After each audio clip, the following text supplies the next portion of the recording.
Assalamualaikum warahmatullahi wabarakatuh. Nama saya Riki Hidayat dari kelas reguler 2 dengan NIM 411201101007. Dosen pengampu pada Diwaros Suharjono, SSMPD. Saya akan menjelaskan tentang fakir berbahasa Indonesia. Fakir berbahasa Indonesia adalah problematika yang terjadi di bangsa Indonesia.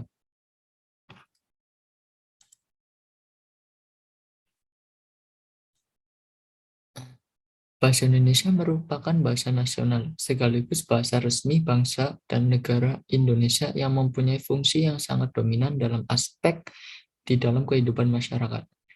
Kefakiran dalam berbahasa Indonesia ini tidak hanya terjadi dalam bentuk percakapan, tetapi juga terjadi dalam penamaan tempat dan produk yang ada di dalam negara seperti mengiklankan merek dagangan dengan menggunakan bahasa asing daripada menggunakan bahasa Indonesia itu sendiri.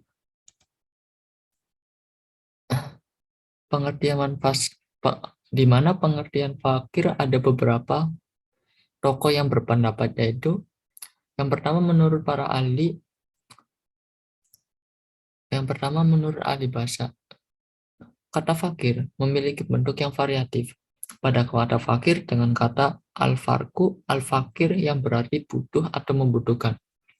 Yang kedua menurut Imam Syafi'i. Imam Syafi'i mendefinisikan tentang fakir adalah orang yang tidak mempunyai harta dan usaha atau mempunyai usaha atau harta yang kurang dari seperdua kecukupannya dan tidak ada orang yang berkewajiban memberi belanjanya. Yang ketiga menurut KBBI, kata fakir diartikan secara langsung dengan menyengaja seseorang untuk menderita kekurangan atau orang yang sangat kekurangan serta orang yang sangat miskin.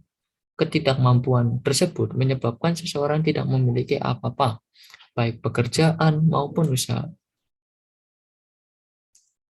Yang kedua, pengertian kosakata. Kosakata juga ada para ahli yang berpendapat tentang pengertian kosakata ini. Yang pertama, menurut Kamus Besar Bahasa Indonesia yang biasa disebut KBBI. Kosakata ialah beragam kumpulan kata yang dimiliki oleh seseorang, entitas ataupun suatu negara, identitas ataupun suatu negara dalam bahasa tertentu. Kosakata juga sering digunakan untuk menyusun sebuah kalimat atau mahakarya menggunakan bahasa tertentu. Yang kedua, menurut Kirta Laksana pada tahun 1982, kosakata merupakan suatu susunan bahasa yang memuat semua informasi tentang makna atau pengguna kata dalam bahasa. Yang ketiga, menurut Sujito pada tahun 1992 mendefinisikan kosakata ialah semua kata yang terdapat dalam suatu bahasa, kata yang digunakan dalam suatu ilmu, kekayaan kata dimiliki pembicara ataupun daftar kata yang disusun kamus serta penyelesaian singkat dan praktis. Menurut Henry Guntur Tarigan pada tahun 1986, mengartikan kosakata adalah daftar istilah suatu bahasa. Menurut Swahnell pada tahun 1986, kosakata merupakan penggunaan dalam bahasa, buku, karangan, atau cabang ilmu pengetahuan yang disusun dalam bahasa.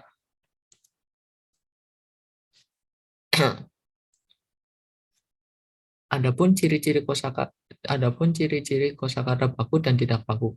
Yang pertama, kosakata baku mempunyai ciri-ciri: satu, tidak dipengaruhi bahasa daerah tertentu ataupun bahasa asing. Yang kedua, tidak termasuk bahasa percakapan. Yang ketiga, bersifat formal dan resmi. Yang keempat, penggunaan imbuhan pada kata memiliki sifat eksplisit. Yang kelima, penggunaan kata berdasarkan konteks kalimat. Yang keenam, bukan termasuk kata campuran. Yang terakhir, tidak memiliki kandungan hiperkonteks dan pleonasme. Adapun ciri-ciri kosakata tidak baku. Yang pertama, bersifat santai dan tidak formal, cenderung dipakai dalam bahasa percakapan, dipengaruhi bahasa daerah dan bahasa asing, dipengaruhi perkembangan zaman atau globalisasi, bentuknya dinamis, punya arti serupa walaupun berbeda dari kata baku.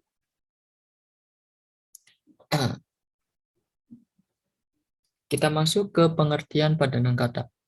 Padanan kata yaitu padanan kata suatu ya, padanan kata yaitu suatu kondisi kata yang bisa disubstitusi atau diganti dengan kata lain dengan konteks yang sama dan makna kalimat tidak berubah.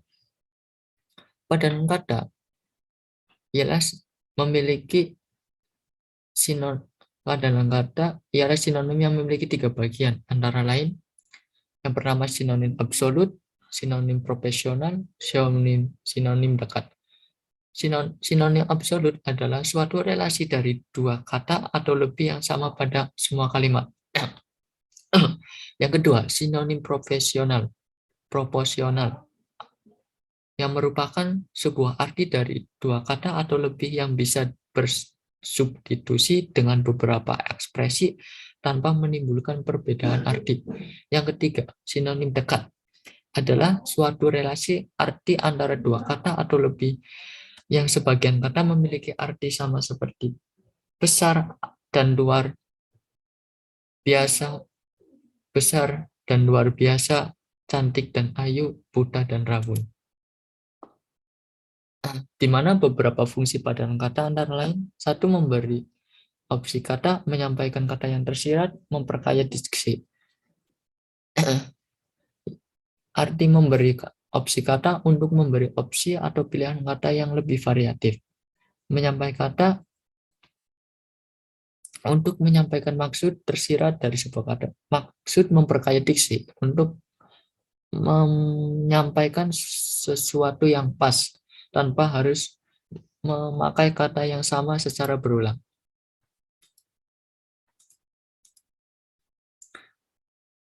Jenis-jenis padanan kata. Ada beberapa jenis-jenis padanan kata, yaitu sinonim mutlak, sinonim kognitif, dan sinonim selaras. Sinonim mutlak adalah suatu bentuk padanan kata yang memiliki kemiripan semantik antara satu kata dengan kata yang lain. Contohnya surat kabar sama dengan koran. Sinonim kognitif, pasangan kata yang memiliki fungsi sintaksis yang sama seperti nomina atau verba. Contoh, meninggal sama dengan mati. Sinonim selaras, yaitu beberapa kata yang bersinonim memiliki komponen makna yang sama, tapi satu di antaranya mempunyai makna yang lebih luas. Contohnya alat tulis sama dengan pensil atau pena. Faktor-faktor penyebab maraknya penggunaan bahasa gaul oleh masyarakat. Faktor pendukung dalam maraknya penggunaan bahasa gaul dengan penggunaan media sosial, televisi, radio, dan koran, dan lain sebagainya. Penggunaan bahasa gaul memiliki dampak terhadap eksistensi bahasa Indonesia tersebut, terancamnya dan terpinggirnya oleh bahasa gaul tersebut. Dalam kondisi ini, perlu diadakan pembinaan dan pemupukan sejak dini untuk para generasi muda agar mereka bangga menggunakan dan melestarikan bahasa Indonesia itu sendiri. Adapun contoh padanan kata bahasa Indonesia dari bahasa asing yang bernama overthinking, studi tour, traveler, caption, dan briefing. Maksud overthinking atau lewah pikir adalah padanan dalam bahasa Indonesia, yaitu lewah pikir, kata lewat dalam KBBI,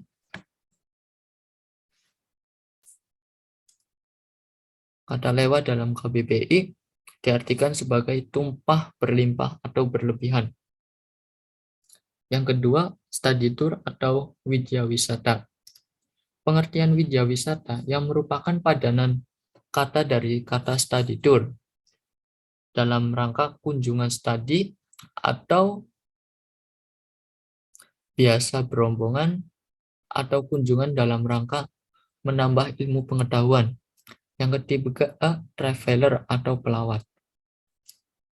Arti kata pelawat, arti arti kata pelawat dalam Kamus Besar Bahasa Indonesia yaitu orang yang datang berkunjung ke negara lain. Adapun pelawat juga mempunyai arti lain yakni orang yang datang menjenguk atau orang yang berkunjung. Yang keempat, caption atau takarir.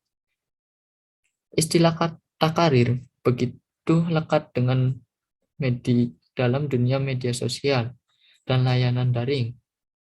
Di Kamus Besar Bahasa Indonesia, takarir mempunyai arti terjemah dialog pada film yang biasa berada di bagian bawah tayangan atau tampilan.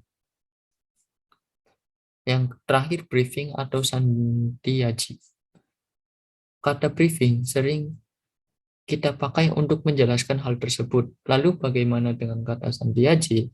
Sandiaji adalah padanan dari briefing dengan pengertian sesuai Kamus Besar Bahasa Indonesia adalah pemberian petunjuk atau pengarahan mengenai strategi kerja ataupun terkadang disertai dengan peragaan atau pelatihan.